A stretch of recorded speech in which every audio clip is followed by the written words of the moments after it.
It's a real honour and privilege to be joined today by Baroness Sarah Ludford, MEP for London and the Liberal Democrats.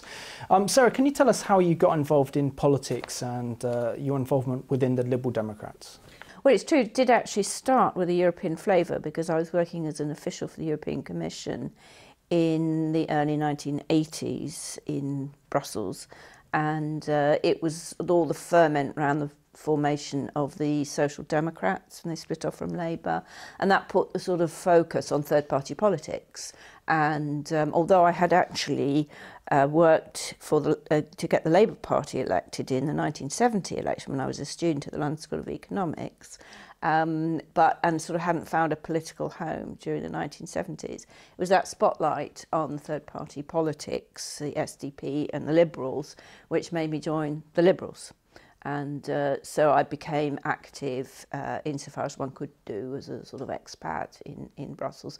And then I moved back to London in 1985 and became much more involved. So what attracted you to become not only a candidate but also a member of the European Parliament representing the Liberal Democrats?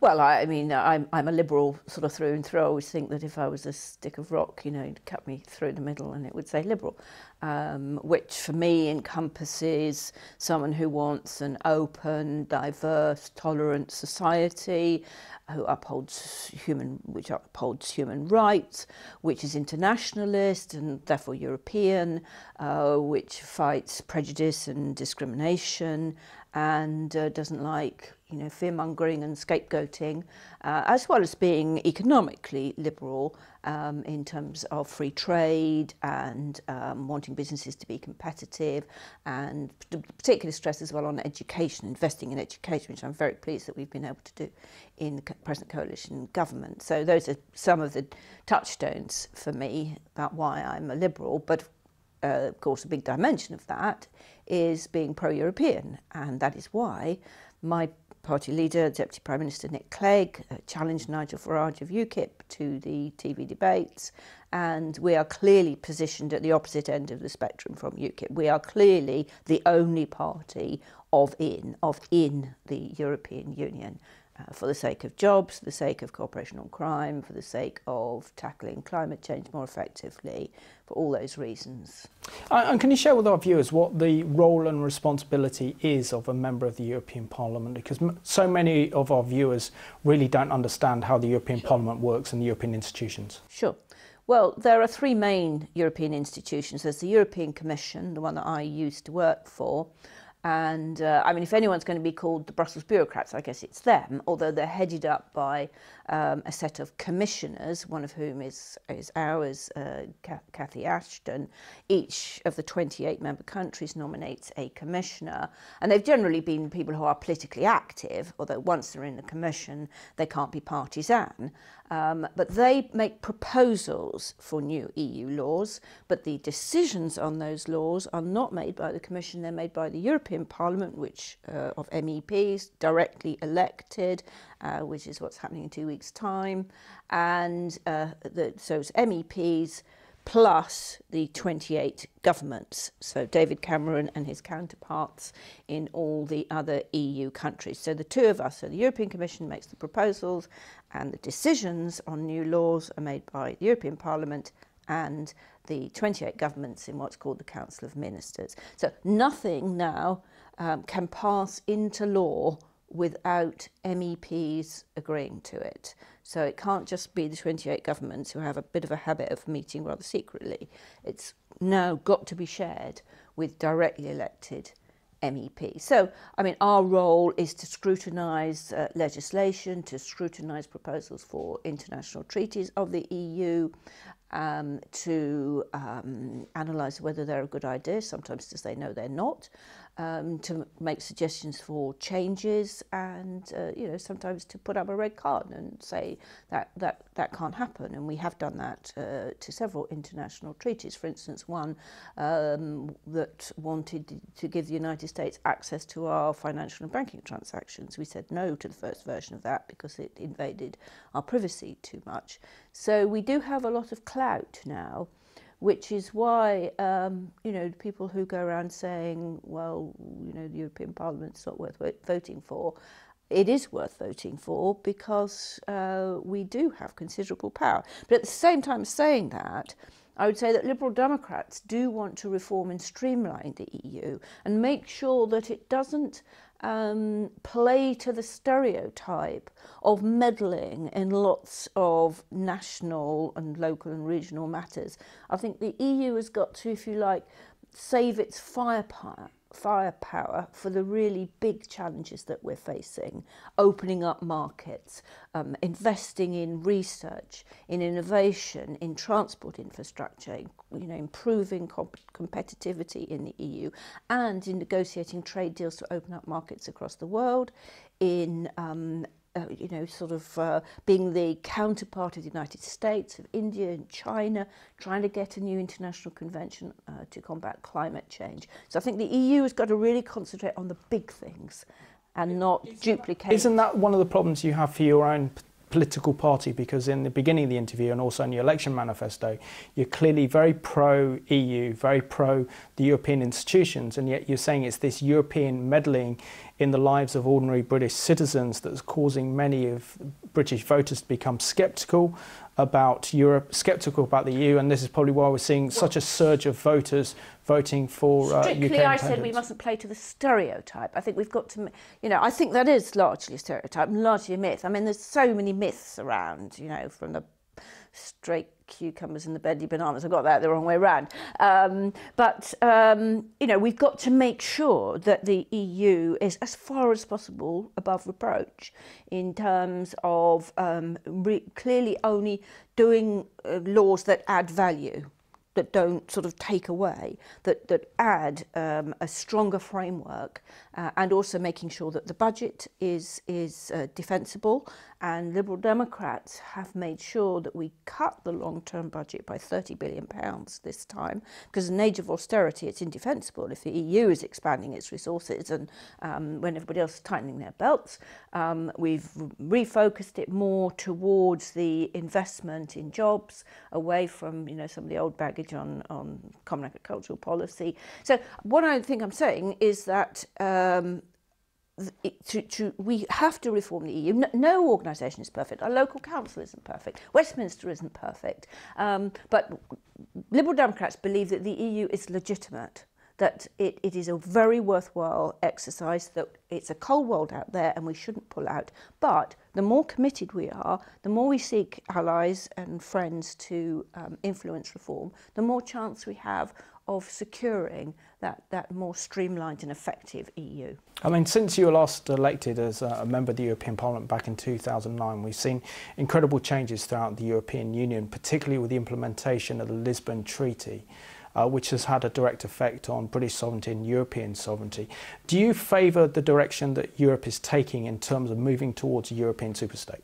It's not moving towards a European superstate. I do not agree that's taking place. What's particularly happening inside the Eurozone, which means the countries that have adopted the euro, the single currency, is that they are having to integrate more. Because if you have a single currency, you have to be able to support it with a common fiscal policy and monetary policy. And that was the problem in the beginning. They didn't have those structures that they needed to make sure that it didn't fragment. Now they do have to construct that, a decade too late. So they do have to integrate their economic decision making in particular. Now, we're not part of the Eurozone, and indeed the Liberal Democrats with Conservatives in coalition have worked to make sure that the UK's membership of the EU, the European Union, is not adversely affected by the decisions taken in the Eurozone. But as George Osborne, the Conservative Chancellor, has said, it's entirely in Britain's interest for the Eurozone to be stable. Because if they're in crisis, it's no good for our exports and our economy and our jobs. We want the Eurozone to thrive. So that's the bit that's really integrated. What I think the EU has got a limited number of functions, rather like the other kind of quasi-federal states, but we're nothing like as integrated as the United States. In the United States, 1/5 of all public spending is done at the so-called federal level, President Obama's level. In the EU, it's only 1/20th. So it's a tiny amount of all public spending in Europe is actually spent at the level of the EU institutions, and it's spent in the member states anyway. It's spent on things like supporting training, the investment I talked about in transport links and so on, in research, scientific and other research. So, but it's a modest amount. So we're not nearly as centralised as the United States, nothing like. I don't think we ever will be. And what benefits can you see that Britain has in terms of its membership of the EU? Because there are many questions that are being asked here in Britain and across Europe and saying, is the European Union working and is it viable that we're still a member state of the EU? I mean, I think overall it absolutely is working. I mean, let's just go back to basics. Why was the European Union founded? It was founded in the aftermath of the Second World War in order to be part of the story of never again. It was founded on the basis of the principles of democracy, the rule of law, protection of minorities, guarantees of human rights, and that there should be peace and no war, and that, you know, insofar as we had disputes among us, those should be conducted politically, not militarily. And it's been a resounding success. You know, we have to keep riding the bicycle in the sense that, you know, there are forces within Europe as well which have uncanny echoes of things that happened in the 1930s now. So we do have to make sure that we continue to cooperate, we continue to have solidarity on the basis of those fundamental principles of a liberal democracy that that I mentioned. But I think, you know, in terms of the prosperity, the growth, the levels of income, on the whole, although we've been in crisis for the last 5 years, that Europe has been able to deliver to its citizens has been a success. If you look back to 1945, it's a success story. So, you know, if Britain was to pull out, but still want to trade with Europe, which is what UKIP says, we'd have to take all the rules without having any say in them. And I can't see how that is a gain in sovereignty or independence. We'd have to be like Norway, which isn't a member state. It's allowed to trade with Europe, but it has absolutely no say. It has no members of the European Parliament, it has no commissioner, it has no ministers sitting in the Council of Ministers. So, well, UKIP doesn't actually explain what happens the day after we pull out, but presumably it's a Norway-like scenario. So do you believe the British people should have a referendum? Because we haven't had a referendum on our role within the EU. We've had so much legislation and treaties passed, such as the Maastricht Treaty, I mentioned the Treaty of Lisbon, and others that have conceded far much sovereignty and power to Brussels and European institutions. Well, Liberal Democrats don't think it's very useful to have a referendum in a vacuum. And what we've said and what we've actually done in government is we've legislated for something called the European Union Act. And that says that if there is a transfer of powers to EU level from the UK to EU level, there should then be a referendum. And for Liberal Democrats, that would be the point at which the referendum should be an in-out referendum. Because there's not really any point in holding a referendum either in a vacuum or on a treaty, like you mentioned, the Lisbon Treaty. I mean, it's not most people's idea of bedtime reading. And quite honestly, you know, the finer point, which bit of the Lisbon Treaty would it, or any other subsequent treaty would anyone be voting on? And anyway, there probably won't be one for a considerable time. But when and if there is an alteration, if you like, in the allocation of powers, a significant one between the UK and Europe, that's the time to say, do you like the EU as thus presented? Do you want the UK to stay in the EU as it would then become? So an in-out referendum at that point. Oh, and one of your passions is you're an incredible passionate campaigner for human rights, campaigning also against crime and terrorism. How has the EU helped in defeating crime and terrorism across Europe?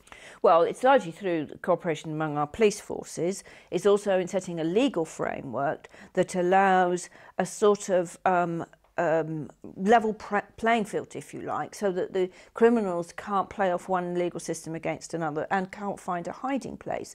If you think back, specifically if we're talking about terrorism, if you think back to July 2005 and the London bombings, there was the attempted bombings of July the 21st.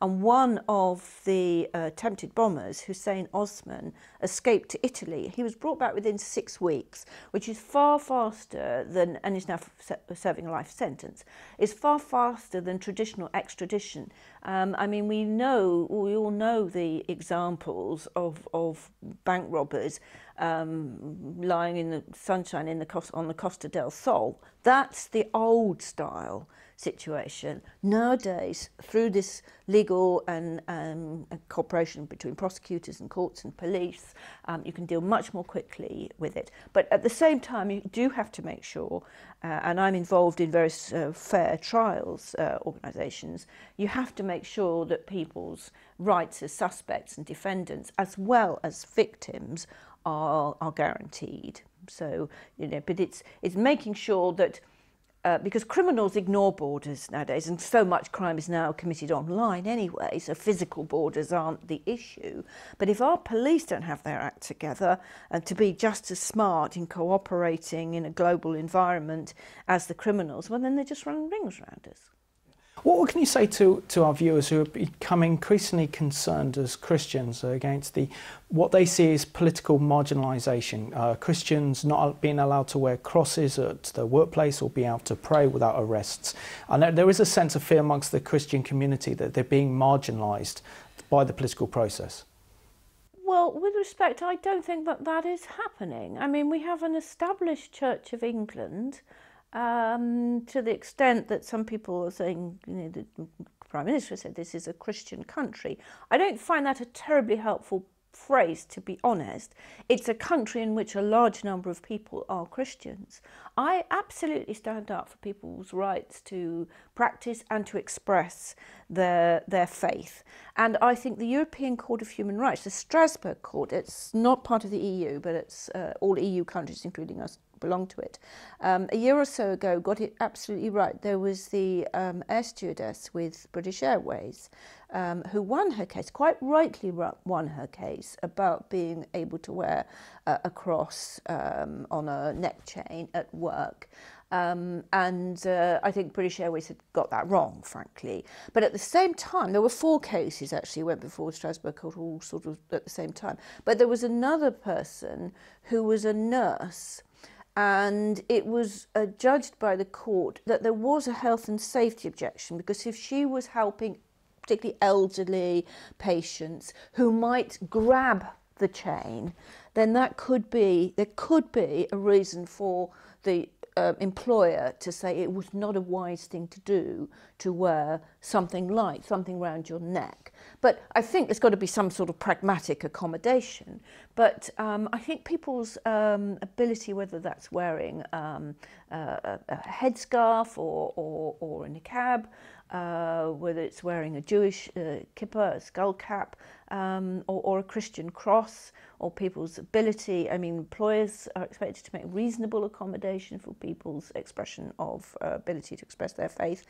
That should be the norm in a diverse and mixed society, as far as I'm concerned. But I don't think where Christians clearly are oppressed in other countries, in the Middle East, in Pakistan, and I've written quite a lot of letters over the years to try and raise the profile of what's happening to Christians in other countries, and the caught by the blasphemy laws, for instance, in Pakistan, and the situation in the Middle East is tragic and appalling, and I think that really is an example of oppression, and requires our full attention. Exactly, and how do we counter that? Because the situation that Christians face in the Middle East is incredibly precarious. Even within there's a projection next 10 years that the Christian community could be extinct in the Middle East because of the rise of Islamism that's sweeping across the region.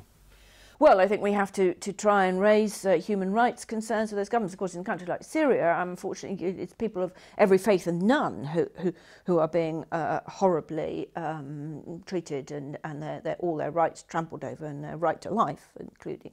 So perhaps Christians aren't, the only persecuted people. We have to use every kind of leverage at our disposal in countries like Iraq. To raise these things with their governments, and to point out the need to adhere to human rights conventions. And of course that's where the EU, the clout of the EU, can come in useful, because it can work alongside all the member states. William Hague, in our own case, the Foreign Secretary, and exercise leverage over human rights issues, as it does indeed. Excellent. I'm talking about one of the major foreign policy challenges of our day, which is that of a nuclear-armed Iran. Knowing that Iran is the #1 sponsor of international terrorism around the world, doesn't only threaten the Arab states, but also threatens the State of Israel. Do you believe the EU is doing enough to prevent Iran from acquiring nuclear weapons? Well, I suppose we won't know the full answer to that enough until we'll get to the end of the road. But I do think that it seems to have been effective so far. The international community, the EU 3+3. I believe that Cathy Ashton, the EU's foreign policy chief, has been running a very effective policy, working obviously with the United States and the EU member states. So far, I think, and the sanctions on Iran are having a very serious effect. I mean, we've got to work with the people of Iran, and I think there is considerable hope that the reformist pressure from within Iran will kind of meet up with the external pressure to try and make sure that the Iranian nuclear ambitions are indeed curbed and stopped, as they need to be. But I think that we can say that so far it seems to be pretty successful. And one of the other issues that is close to my heart and that of the Jewish community is the rise of anti-Semitism across Europe, from groups in the far right like Hungary's Jobbik Party, the Golden Dawn Party in Greece, and other parties, as well as the Jewish communities in Belgium and France, feeling very, very threatened because of a rise of anti-Semitism. And this new parliament, with many of Europeans maybe turning to far-right parties, is there not a danger that we're seeing a resurgence of anti-Semitism in our day? Yes, there is. I co-signed a letter a year or so ago with the European Friends of Israel, of which I'm a member, to the Hungarian government about Jobbik. I mean, it's incredible that could be happening in a member state, the anti-Semitic utterances by that despicable party. I think that's an example, though, where it's not just the European Parliament which needs to be trying to put pressure on the Hungarian government. All the other 27 governments should be. I mean, this is not, we're not just a kind of intergovernmental exercise in the EU. We are a community, or now call ourselves a union. So I think it's up to each government to call each other to account. We all subscribe to these values of democracy, human rights, and non-discrimination. But it needs heavyweight pressure from Angela Merkel, from David Cameron, from François Hollande, to say to the Hungarian Prime Minister or whoever, this is not on. But I am concerned at the rise of extremist parties, ranging from clearly anti-Semitic, racist, Islamophobic parties to those which are nationalist, populist, verging on xenophobic. You could say there's a range, although there is talk again of the party of Het Wilders in the Netherlands saying that he still hopes that Nigel Farage's UKIP will join him and Marine Le Pen in some kind of grouping. Farage has denied that he would link up with those parties. But it is looking quite dangerous. And I think this is the context in which, for Conservative politicians to say that the UK should pull out of the European Convention on Human Rights seems to me completely absurd. British lawyers wrote the European Convention on Human Rights. You can pull apart, you can criticise sometimes the way the court works, but I think for the UK to pull out of Europe's premier human rights instrument at a time when we have all these threats to human rights would send a completely appalling signal to the kind of extremist political forces that are getting to work on our continent. So yes, I am concerned. So I say, and I think this is a time for us all people of goodwill to come together in solidarity against the forces of fear and pessimism and extremism. And finally, Sarah, do you have a message for our viewers who are undecided and not sure how they should vote in this month's European parliamentary elections and why they should vote for the Liberal Democrats? Well, I believe, as I say, that if you think or even inclined to think that Britain should stay in the European Union, change it, reform it, cut off the rough edges, whatever. But if you believe, as we do, that it's quite a chilly world out there and that we need to work together to maintain jobs, of which 4 million in the UK are linked to trade within the EU. If you think we should come together to combat crime and climate change, extremist politics, if we need to work together on this continent of ours, then the Liberal Democrats are the only party saying clearly that we want to stay in the EU. Sarah, I just want to thank you so much for joining me on this election special for the European parliamentary elections.